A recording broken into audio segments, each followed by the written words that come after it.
Life is not about what happens to us, but about how we respond to it. Every person is born with dreams, but not everyone dares to chase them. We grow up listening to limitations. You can't do this. It's too hard. You're not strong enough. Slowly, those voices become our own, and we start believing that greatness is only for a chosen few. But the truth is different. Greatness is not reserved for the rich, the talented, or the lucky. Greatness belongs to those who refuse to quit, to those who keep going when the world says stop, to those who believe that deep inside them lies an unstoppable force, waiting to be awakened. This book, about that force, it's about the unstoppable mindset, the mindset that breaks limits, creates success, and builds a meaningful life. We will walk through 5 powerful pillars, inspired by some of the greatest books ever written.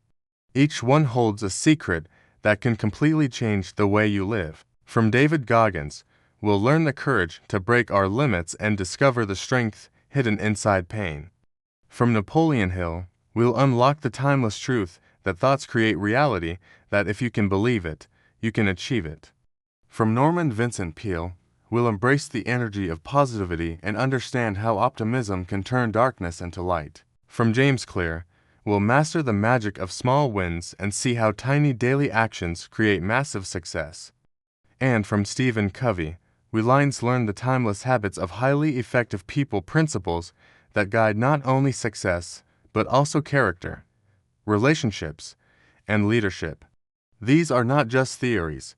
They are battle-tested lessons from real lives, real struggles, and real victories. And they are here for you, not tomorrow, not someday, but today. As you listen, imagine yourself not as who you are now, but as who you could be. Imagine a version of you that is stronger, braver, more disciplined, and more focused. A version of you that no obstacle can stop. That is the person this book will help you meet. So, let's begin the journey. Let's break the walls of doubt, fear, and limitation. Let's unlock the mindset that cannot be stopped. Because inside you lives a fire that can light up your world, if only you decide to let it burn. Ford met Alden Mills in the fall of 1983. Alden was a freshman at Kent School in Kent, Connecticut, and I was a senior. Kent School is nestled into the bottom of the idyllic Housatonic Valley, with the Housatonic River flowing right next to the east side of campus.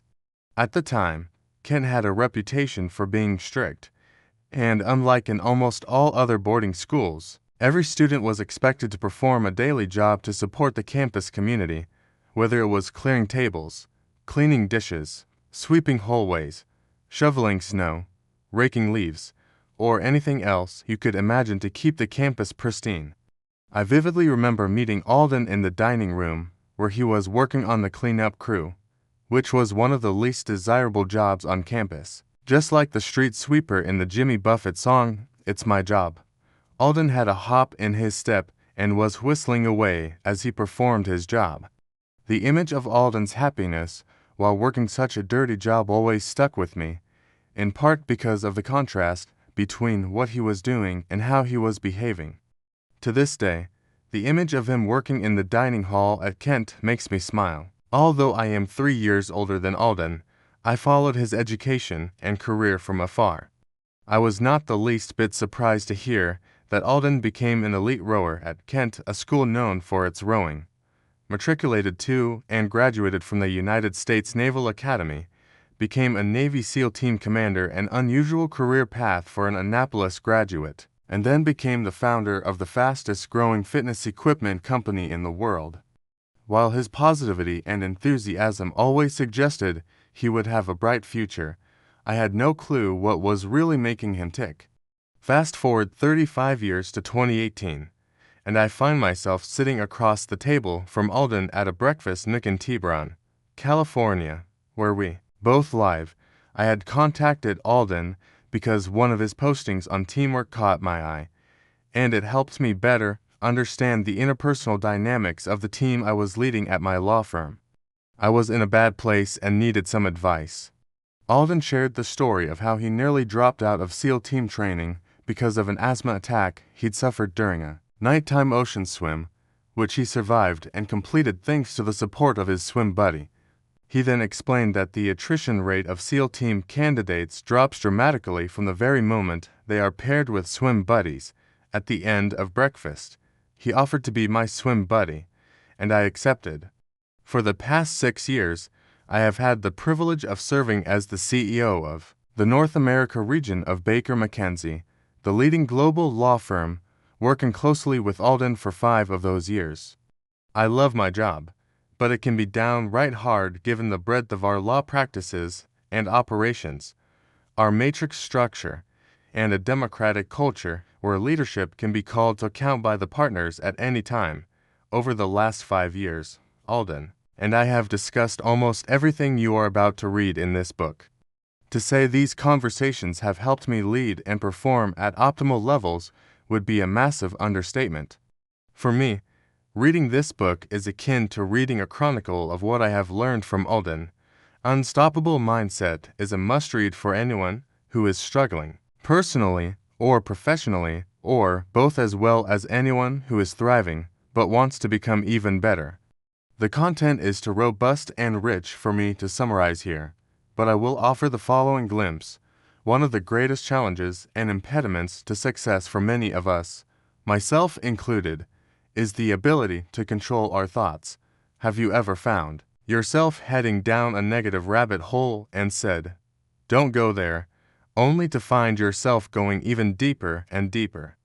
Alden argues that a combination of our thoughts, focus, and beliefs determines our direction in life and our careers, and he provides practical advice on how to quiet, if not get rid of, the whiner voice that resides inside of us. He explains that no matter who you are and no matter how successful, every one of us will encounter a moment of darkness in our lives, which can either be a golden opportunity or a major stumbling block depending on our mindset. In this moment, you and only you will make the difficult decision of whether you can or cannot take the next step forward toward achieving your goals and dreams. Alden will equip you with the mental and physical tools you need to take that critically important next step. There is one other thing you should know about this book. We live in a society where our relationships with one another are becoming increasingly transactional, especially with the incessant distraction of social media and the interruption of electronic communication. It's hard to find much time to think, much less dream. Also, dreaming seems frowned upon these days, as dreamers tend to be considered less than serious people. As Neil Young sings in his album Harvest Moon, "I'm a dreaming man. I guess that's my problem." Alden challenges all of this because he wants you to dream. He wants you to envision your ideal life in 1, 3, or 10 years from now and beyond, and he will help you attain your goals and dreams through daily practice and actions. He compares achieving your dreams to sailing across the ocean, knowing you can at best see 3 miles to the horizon and not know the turbulence that lies ahead. Of course, the first step to crossing the ocean is leaving the harbor, which means starting down the path toward achieving our goals. In my own case, I left the harbor of doubt in 2018 at a coffee shop in Tiburon, listening to Alden regale me with the details of how his SEAL team swim buddy kept him from being dropped from the team straight to the rejection zone. I have since learned from Alden that pursuing my dreams is not very complicated, but it is definitely hard work. If you are ready to think, visualize, dream, launch from the harbor, and do the hard work necessary to achieve your goals and dreams, then you're in the right place with this book in your hands. I am confident it will help you as much as it helped me. Colin H. Murray, CEO, North America Baker McKenzie Ocean of PDF.com. My introduction, "You are more powerful than you realize," can remember the doctor's words clearly. "Mrs. Mills, your son has problems," the pulmonologist said in a thick Boston accent as he picked up a couple of charts to show Mom my problems. He looked like an older version of Danny DeVito, with wispy white hair on the sides of his head, a shiny bald scalp on top, and thick convex glasses that made his eyes appear larger than they actually were. His resting facial expression looked as if he were smelling sour milk. Problem number 1, he said while raising his index finger, is he was born with smaller than average sized lungs. He held up a chart and pointed to a black dot well below a slanted black line that represented a normal 12-year-old boy's lung capacity. And problem number 2, he has asthma. Then he said, here's what I recommend. He'll need to take medicine for the rest of his life, but he will also need to lead a less active lifestyle. I suggest he learn how to play chess. Upon hearing this initial diagnosis, Mom turned to me and said gently, Alden, you go wait in the lobby. I'll talk to the good doctor alone now. By the time Mom returned to the lobby, I had cried to small pools of tears onto the brown linoleum waiting room floor. She put her hands on her hips, nudged one of my feet with one of hers, and said, What's wrong with you? I exclaimed with tears running down my cheeks. Mom. Chess. I am terrible at checkers. How am I going to play chess? My mind had already accepted the doctor's diagnosis, and I was already trying to cope with my new suggested reality. Mom went into action. She had these long French-styled fingernails, and she filed them into fine sharp points to be used as literal attention grabbers for moments such as these. She dropped to a knee, dug one of her hands into my left forearm, and said, Look at me, Alden. I winced as I felt all 5 nails claw into my skin. I'll get you the medicine, but you have a choice to make. The choice is deciding what you can or cannot do. No one decides what you can do, but you do. You hear me? I grimaced and nodded, but I was more focused on her talon-like nails than her words, and she could tell. She raised her voice and said, Say it back to me. I was sure her nails were going to pierce my skin as I repeated her last sentence quickly. No one decides what I can do but me. OWWW. Of course, I did not understand what she was trying to teach me at that moment. I would have said anything to get her to release her grip. I did not get it that week or month, but over time, I did. She and Dad were very consistent on this message that it's up to me to decide what I can do. Shortly after that doctor's appointment, I played for the YBA basketball team. I grew up going to our local YMCA, my first athletic team, and the one basket I scored was for the opposing team. Mom's response was simple. So, what if you scored for the other team? You scored. If at the end of the season you don't like basketball, then try another sport. She was relentlessly persistent and positive, reminding me that my only limitations were the ones I chose to set for myself. She forever impacted my direction in life. For more than 40 years, since that doctor's visit, I have struggled to pursue all kinds of dreams, from athletic to military, business to community, and creative to family ones.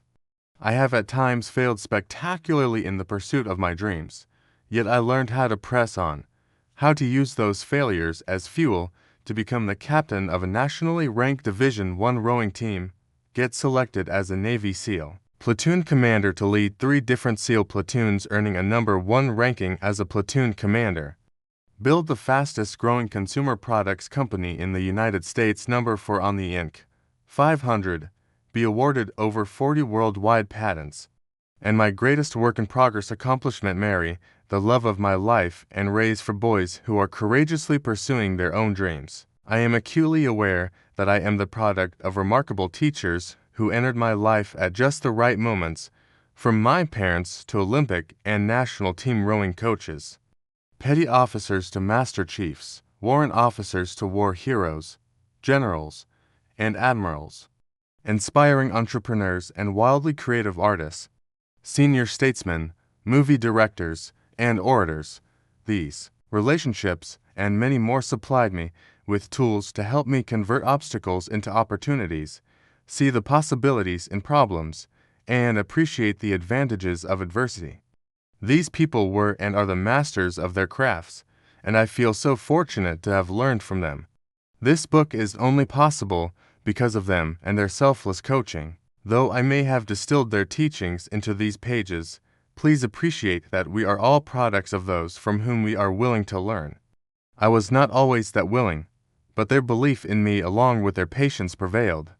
This book is my attempt to honor them while also acting as your swim buddy. In SEAL Team, no one accomplishes anything alone. We always have a teammate called a swim buddy who is by our side for the good times and, most importantly, for the great struggles.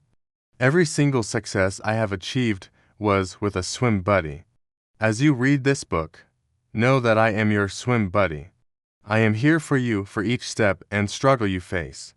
Pursuing a goal something you haven't done before and aren't sure you can do is lonely business. It can be terrifying and fill you with doubt. In fact, the single most important first step in the pursuit of your goal is getting your mind right, as my SEAL commanding officers would say. But getting your mind right is not a destination. The process requires getting your mind right every day, every hour, and sometimes every second to press on to keep giving it your all. We are the products of our environments. We create our own limitations, and yet we are so much more powerful than we give ourselves credit for. Therein lies the irony of our situation. We have the ability to dream up amazing things in our lives, yet the same imagination we use to create our most desired futures can work against us to prevent us from realizing our true potential. To push beyond our boundaries while seeking that transformational goal, we need steady hands on our shoulders from trusted teammates who confidently and calmly remind us that we can do it. Yet there are other moments of our journey into our unknown sea of capabilities when we need a drill instructor with a bullhorn driving us to push beyond our preconceived limitations. That is what I wish Unstoppable Mindset to be for you, your Navy SEAL swim buddy, who is always here for you, encouraging you to give more than you originally thought you could, and reminding you again and again that you can. It's no easy task to push yourself when your mind is screaming, pleading, and cajoling you to back off to take the easy path and to accept the average and find satisfaction with mediocrity. Your success is dependent on your ability to adopt the mindset I have outlined in this book.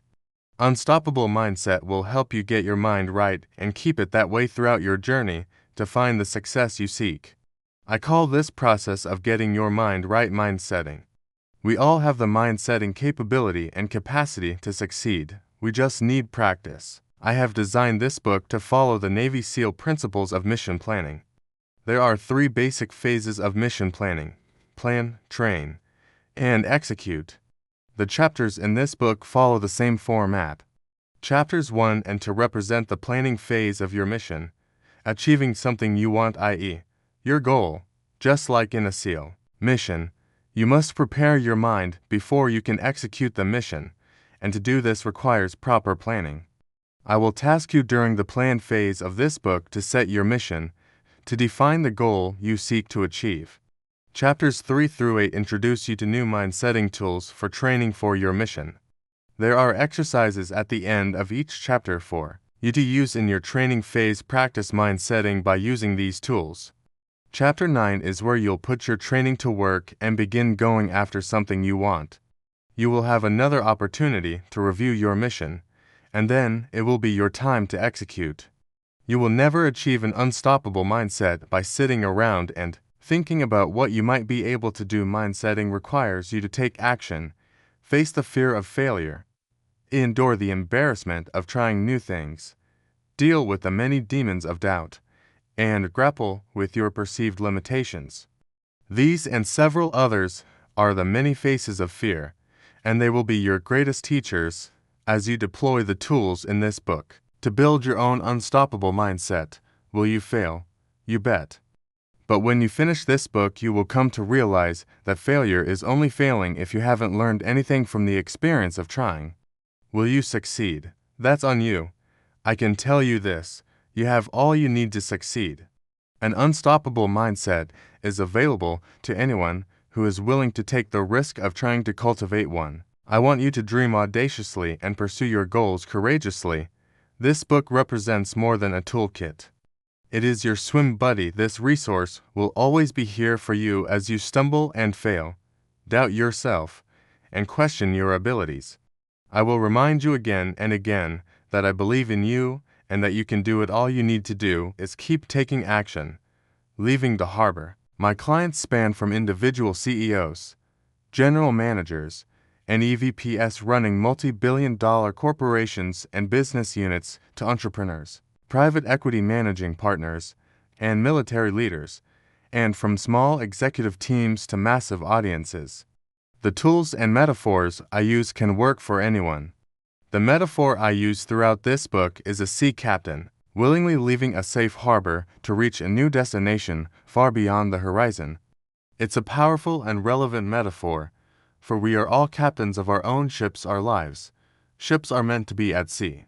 If they sit too long, the hull will attract barnacles and algae, which create more drag on the vessel and require even more energy to get it underway. Yet leaving a safe harbor can be a terrifying event. The unknown, which exists outside the safety of a harbor, presents all kinds of challenges from unseen, submerged obstacles to the wind, waves, and sea currents. Much like life, all kinds of challenges arise when you decide to pursue something new. Then comes the moment you lose sight of land while pursuing your course to your new destination. Loneliness, fear of the unknown, doubt, and many other challenges will confront you, working to convince you to turn back toward your harbor of familiarity.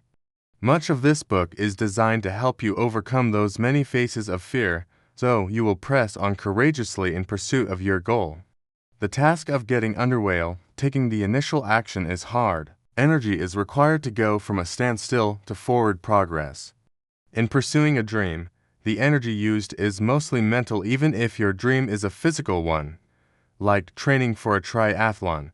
Starting is inherently difficult because you are expending energy while not seeing any results.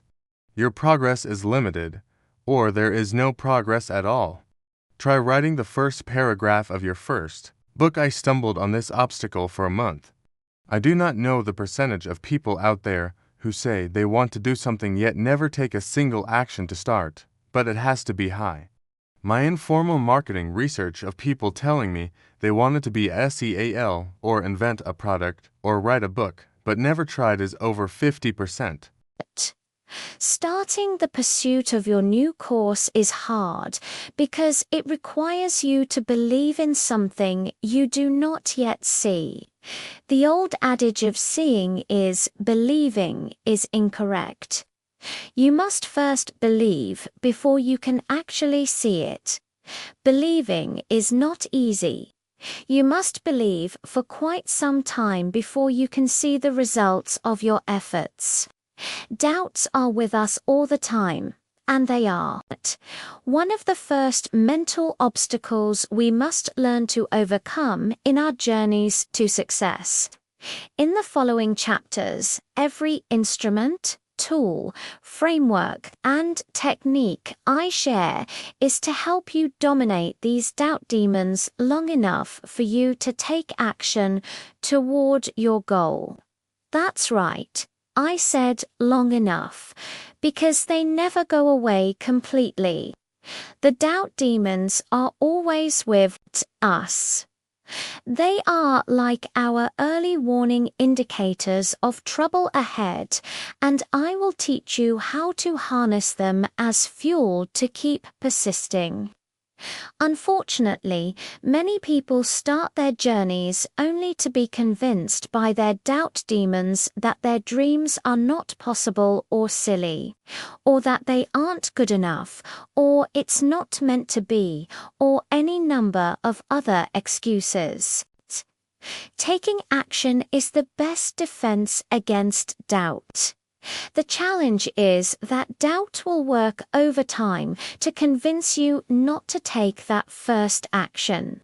But one action often leads to another, which eventually leads to progress. Doubt's worst nightmare and progress is where doubt-crushing confidence lives. I love the ship metaphor because we are all in charge of captaining our lives. This is our single greatest leadership responsibility, taking action in our lives. We are just like a real ship's captain. We must plan our courses, practice learning how to navigate our ships, and embrace the open water's challenges, both foreseen and unforeseen. But most importantly, we must leave the harbor of familiarity. For the longer our vessel sits, the harder it will be to get underway again. To help you get underway, I will help you get your compass heading set through proper goal setting. Once underway and outside the safety of the harbor, facing the elements of the ocean-wind waves and water currents, you will apply the same techniques and tools that I used to make it through SEAL training and to excel as a CAL platoon commander and a CO. You will learn how to overcome negativity by building your own positivity gym that will enable you to use failure, hardship, and obstacles as fuel. I will help you create your mindset map so you can chart your path to success regardless of the sea state you face. When the currents seem too strong and you find your focus drifting to failure, I will teach you how to shift your focus back to getting on your course. You will gain frameworks and mindsetting tools to use our 3 critical mindset controllable thoughts, focus, and beliefs to be unstoppable at going after what we want. Most importantly, my focus is to inspire you to take bold action in the direction of your dreams. We are built for action, just as ships are made to be at sea. We know when we are at sea, far from the safety of a comfortable harbor, we will learn the most about ourselves and create the greatest memories. At sea is where life is lived. I harbor no ill will for the good doctor, as my mother would refer to him, for he was trying to protect me by keeping me safe and out of harm's way. Yet, here is the irony. Safe is not what we are meant to be. We are built for the struggle. Struggle makes us stronger. It helps us move forward. I think of struggle like friction. Without friction, we cannot advance. As one of my leadership coaches, John D. Messinger, Naval Academy 81, would remind me often, if a car's wheels are on ice, the wheels spin and the car doesn't move. Wheels, like humans, need friction to move forward. Friction or struggle provides the traction to give us forward progress as an individual, team, organization, community, and even a country. Yet, facing friction is hard. It's not normal for someone to willingly choose to embrace the struggle.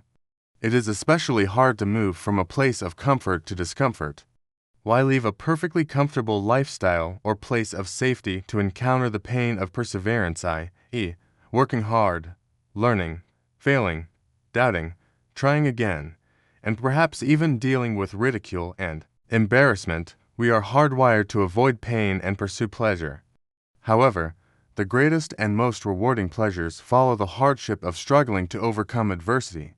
Why do some people willingly embrace the pain of forward progress while most sit on the sidelines accepting mediocrity and offering excuses for why they cannot succeed?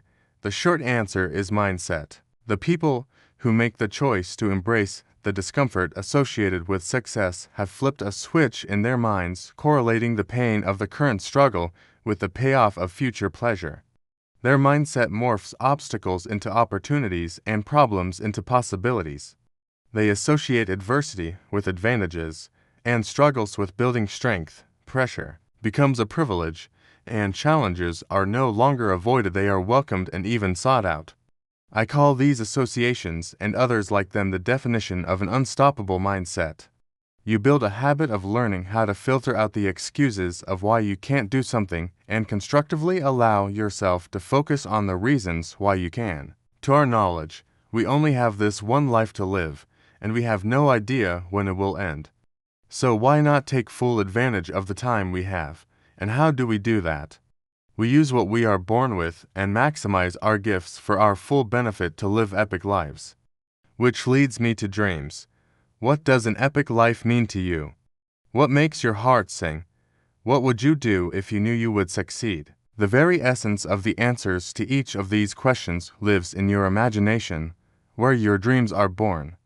The point of this book, and the reason for building your own unstoppable mindset, is to live your dreams. An unstoppable mindset is not reserved for those few who were born with some special persistence gene. It doesn't exist.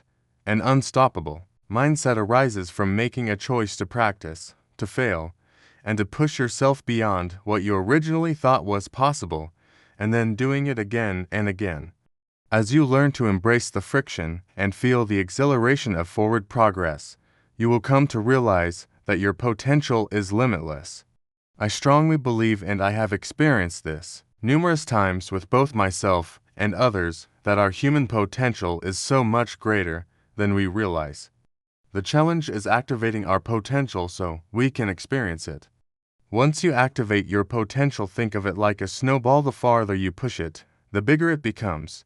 Your greatest challenge will be your imagination. You will discover the only limiting factor of your life is your imagination. Adopting an unstoppable mindset means living a life where everything that you face is an opportunity to gain more pleasure from learning, from getting stronger, from conquering obstacles, from doing things that have not been done before, from serving and helping others.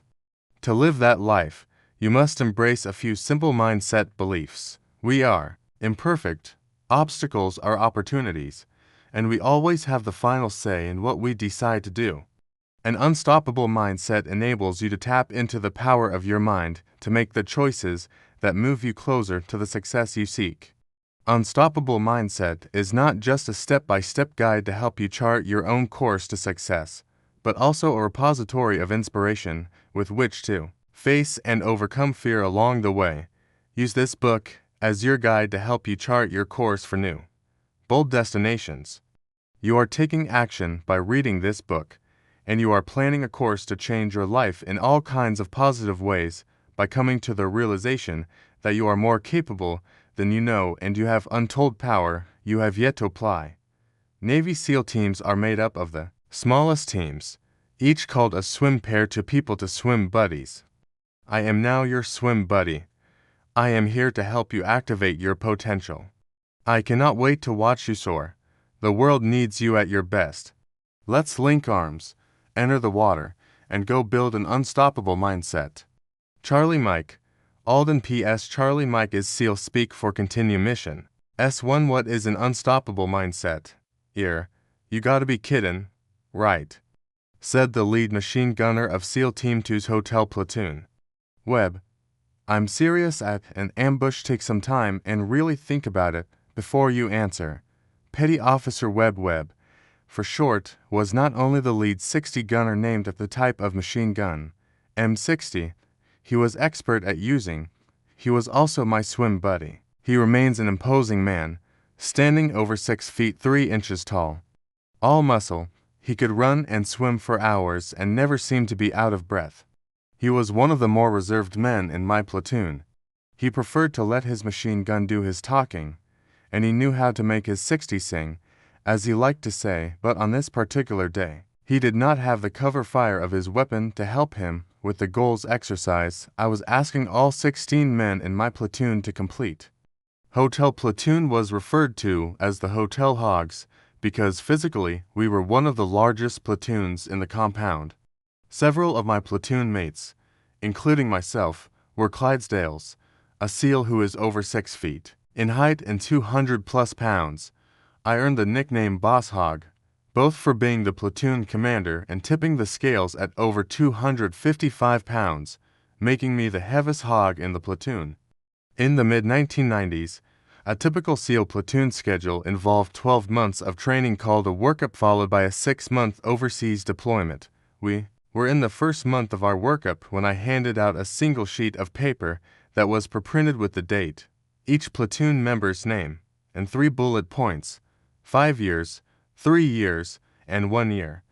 You would have thought I had just asked my teammates to go back through Hell Week and intense 5.5 days of basic training, during which you get a total of 3.5 hours of sleep, when I asked them to take the weekend to fill out the personal and to professional goals for each of the 3 time periods.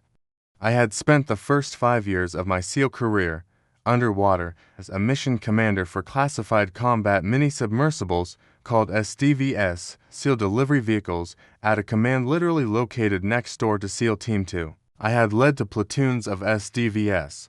Hotel Hogs was my first special operations platoon. Most of the platoon had done at least one deployment together, and several had done multiple overseas tours. Everyone knew each other, except me. I was the outsider, and it certainly did not help their comfort level with me when I presented them with goal homework. Since Webb was my swim buddy, he had become more accustomed than most of the platoon to talking with me, hence his immediate, incredulous response to my request for his goals. Soon other platoon mates chimed in with statements like, "Boss, I don't do goals," or "Only goal I need is a mission, sir." After a few more comments like these, I explained, "I hear you. I know this isn't standard operating procedure for you, but let me tell you why I want you to fill out this goal sheet. Goals do 2 things. 1. They set your direction, helping you keep your focus, and 2. They help me understand how I can help you." Before any of them could offer more resistance, I said, "I want you to take the weekend to really think about where you want to be, what you want do 5 years from now. Then I want you to answer the same for 3 years from now, and then 1 year. I want to personal and to professional goals for each time period." I held up a clipboard with 15-minute time slots for the following week and handed it to Webb. "You don't have to share your goals with anyone but me, but you do have to sign up for a 15-minute goal review meeting with me next week." And then I smiled as I said, "Oh, by the way, that's an order." Webb had signed up for my first goal meeting on Monday morning. I cleared the platoon hut so the meetings would be as private as possible. Webb smiled as he handed me his goal sheet, saying, "Here you go, sir." Hot off the goal press, he had written "Go heavy, go hard, or go home again and again and again." "I like your mantra, but that's not a goal," I stated flatly. I explained further, "Goals are something we can track. They come from something we imagine and desire in the future. I appreciate going heavy and going hard 60 gunner slang for carrying a full complement of ammunition and then using all of it before returning to base, but I hate to break it to you that you will not be a 60 gunner for the rest of your life." I pressed him, asking him what he really wanted in the future. I forced him to share something that he was passionate about. At first, it was a material thing. He wanted a customized truck he could sleep in on hunting and fishing trips while on liberty in his home state of Minnesota. After sharing the truck dream, other dreams seemed to flow a bit more. He wanted to try out for SEAL Team 6, earn the rank of Master Chief, and retire after 20 years of SEAL service. He struggled to complete the goal sheet, like many before and after him, because he had not spent time really thinking about what he wanted in life. I get this tendency, especially when you are serving in the military, where one's mindset can become very focused on the next order or mission to complete. It can be very hard to consciously carve out time to think about what you want to achieve both personally and professionally. It's a selfish act to think about your goals, and selfish acts in SEAL Team are not high on anyone's priority list. After all, SEAL Team is about how you can serve the team, not about how the team can serve you. There were a few other teammates who responded with similar mission-focused mantras, but then there were a few I will never forget, such as Petty Officer KD. He came to me somewhat timidly, which was unusual for him, because he had been a Division I swimmer at Auburn University, and he was confident in most everything he did in and out of the water, including being the lead radio man of the platoon, a critical and highly technical role. Before he handed me his goal sheet, he fidgeted in his chair and leaned forward as if to whisper a secret to me, asking, "Sir, this meeting is confidential, right? I mean, you're not going to share these goals with anyone, right? Like, no one in platoon or even in the team, right?" Using his nickname, I said, "KD, I promise this is between you and me only. I treat your goals as TS, SCI, that's code for one of the highest levels of military classification, top secret, special compartmental information." He nodded and rubbed his hands on his thighs before asking me, "Sir, do you think I have what it takes to be an officer?" My eyes widened. I leaned toward him and looked him square in the eyes. "KD, I absolutely believe you have what it takes, and I am certain you can do it if that is what you want. I will never forget those goal conversations, especially the ones where they dared to dream audaciously. The bigger their dreams, the more I wanted to be a part of helping them succeed. Hotel Hogs would be my last platoon. I made it my mission to help each and every one of my teammates with their goals before I left SEAL Team to head to business school and chase my own goals. Can you guess what happened with Webb and KD? If you guessed that, Webb would join the ranks of SEAL Team 6, become a decorated master, chief, and retire after 20-plus years. You guessed correctly. 2 years later, I got a short note from KD. "I did it. Sir got picked up for the Seaman to Admiral program. Thanks for all your help. We lost touch as most SEALs do when you leave the teams. I do my best to track my boys from afar, and it wasn't too hard to follow KD, especially when he earned the rank of commander and became the commanding officer of a SEAL team. The power of goals. Why goals matter. The purpose of this book is to help you achieve something you aren't sure you can accomplish. It's meant to help you manifest that figment of your imagination called a dream into trackable goals that eventually become your new reality. This chapter identifies and discusses the 4 steps of converting a dream into a goal. Goals matter because the process of defining and executing on your goals gives you focus, accountability, and clarity. There are 5 important reasons goals matter, and I have made an acronym to help you remember their importance. I call the acronym GOALS, and here is what it stands for. G, give direction. Goals give direction. Without goals, you are like a ship without a compass aimlessly sailing about and highly susceptible to the winds, water currents, and waves. Our lives are filled with all kinds of distractions. We need all the help we can get when it comes to making a decision on where we spend our time and energy. That's what goals do. They give us direction like the North Star does for a navigator. Offer accountability. The process of setting a goal spurs us to create accountability for pursuing it. The more we commit to the act of setting and communicating our goal, the more we build a commitment to work toward it. Share your goal with others, and your personal pressure to stick with the goal further builds a bond of accountability.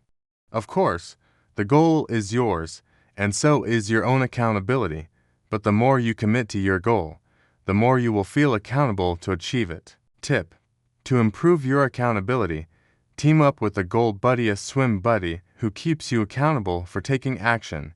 Achieve more. People who set goals achieve more because they are more focused with their time. Goals help you manage your time, which enables you to maximize your efforts. One of the most overlooked and invaluable resources we have is time. Goals lead you to achieve more with the time you have. I'll learn more.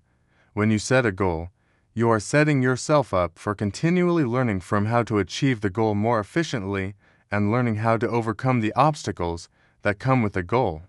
Goal setting naturally involves creating friction, the friction of learning, experiencing new things. The more goals you set, the more you learn what to do and, importantly, what not to do. Serve as motivation. Goals act as motivation. The fuel behind a goal is the ability to track your progress. The ability to see you are making progress toward your goal can act as powerful motivation to keep pressing forward. Even the slightest progress can be all the motivation you need to persist. These are 5 of the more powerful reasons why I believe goals matter. You may have a glorious dream and a great vision, but neither matters unless you take daily action toward your dream.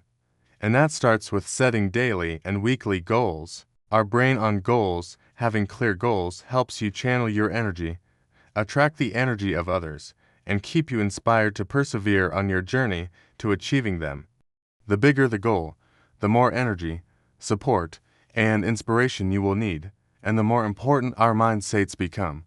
Our brains are the most complex systems on the planet, so complex, in fact, that we still know very little about how they work. However, what we know today leaps and bounds more than we knew as little as 10 years ago.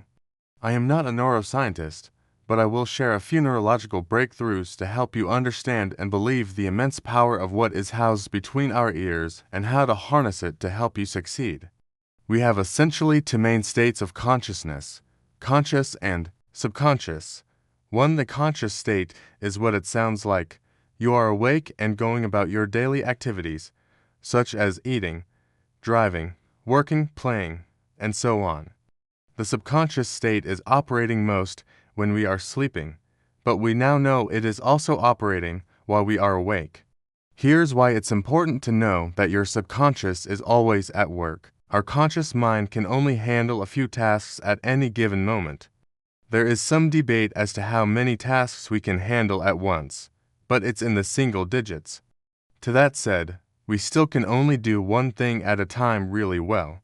The moment we think we can do multiple things well, the moment we start performing suboptimally, while we go about our day working on all the tasks we decide are important to us, we have our subconscious operating systems working behind our consciousness.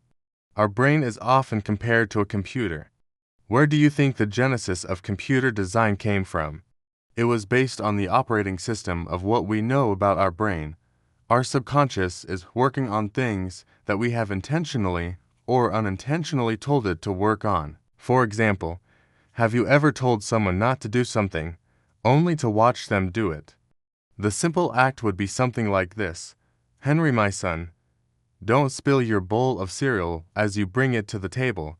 Within seconds, his overfilled bowl of milk and Cheerios rocks back and forth to cause a spill on the way to the breakfast table. Henry was not purposefully trying to spill his Cheerios, and I did not want him to spill them either, but what his operating system heard was spill.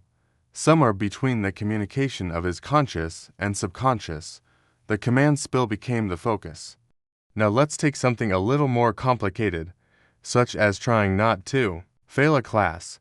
In my first semester at the Naval Academy, I had it in my head that I was not good at math, and so calculus was too complex for me to grasp. I kept telling myself all semester long, "Alden, just don't fail calc." For weeks and weeks, the script I kept repeating was "don't fail." I can remember the phone call I received from the Naval Academy Academic Review Board like it was yesterday. "Midshipman Mills, you are to report early from Christmas leave to attend an academic review board." "Oh," I said, then stuttered before feebly asking, "Ah, sir, how come?"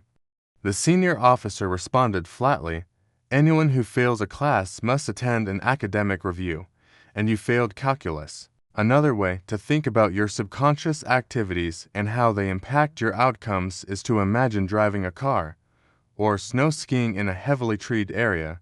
When you drive a car on a winding highway and steer through a turn, where should you be looking? Into the turn, or on the outside of the turn where the guardrail or trees are? Same goes for skiing. In the trees, is it more helpful to look at the trees or the snow between them? The answers are obviously into the turn and the snow between the trees. However, when we first learn to drive or ski in the trees, we must be much more intentional with our thoughts and actions. We need to learn a new set of commands that must be practiced before it becomes embedded into our subconscious. The first time you drive through a corner or ski through the trees requires a lot more conscious focus. The more we practice and reinforce the proper sequence of actions, the quicker the subconscious will get trained in new commands. Over time, you will find yourself developing new habits that become automatic actions that occur at a faster pace than when our conscious mind methodically tackles a problem. The same rules apply when deciding to go after a new goal. At first, things are slow, methodical, perhaps even mechanical. You will find yourself needing to remind yourself why you are doing what you are doing to keep yourself on course. Imagine you're trying to accomplish something that could take years to achieve, such as become a Navy SEAL platoon commander or make the Inc. 500 list or write a best-selling book. All three of these were dreams of mine.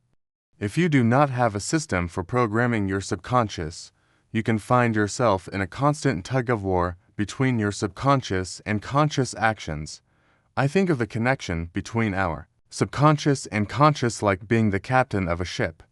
Your consciousness is making the decision about what course to take, while your subconscious represents all the systems of your ship that will help you take that course.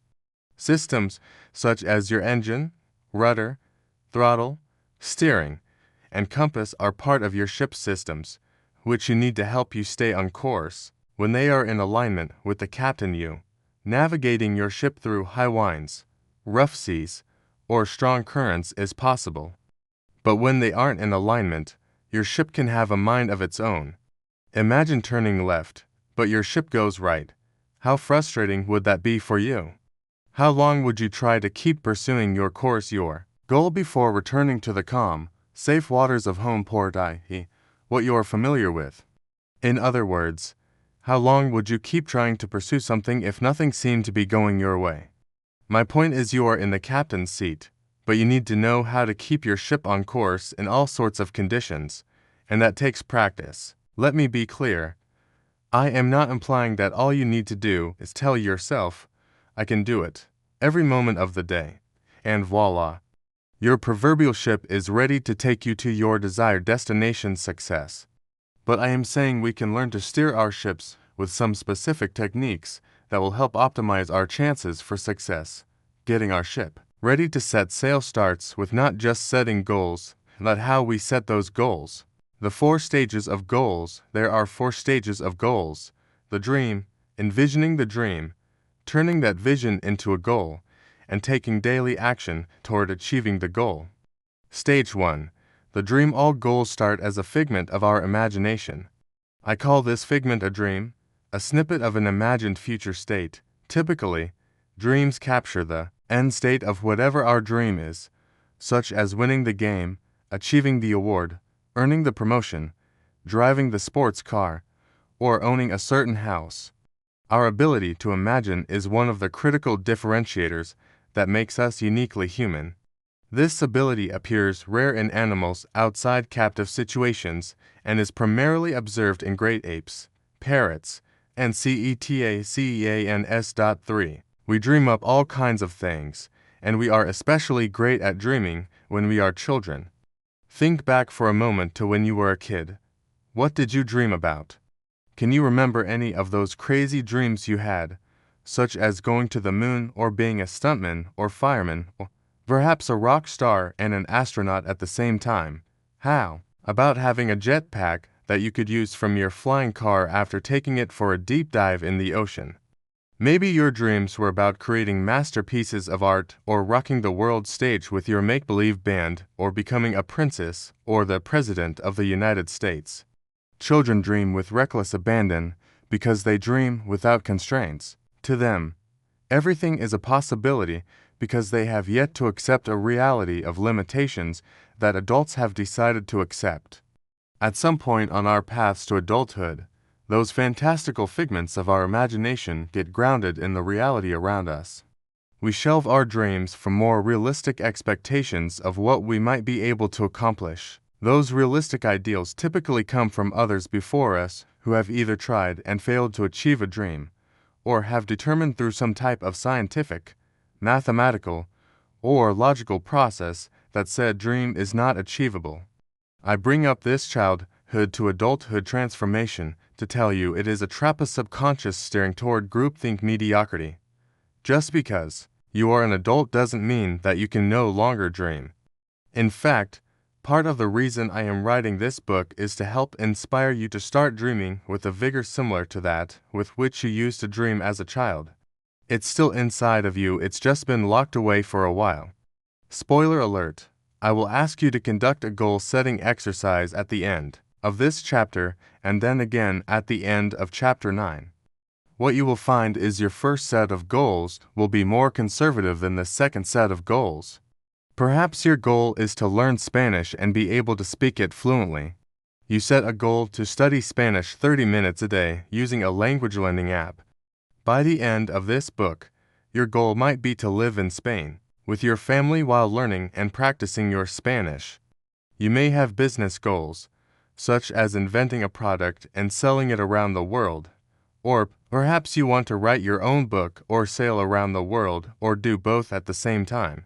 Your goals are yours to imagine, and I am here to encourage you to dream without constraints and with reckless abandon. Stage 2. Dream to vision. A large majority of dreams never see the light of reality. Most dreams are nothing more than momentary delusions on which we have no intention of spending any more time than the moment we spent imagining it. Other dreams, however, become recurring thoughts that, with each passing remembrance, become more vivid and compelling.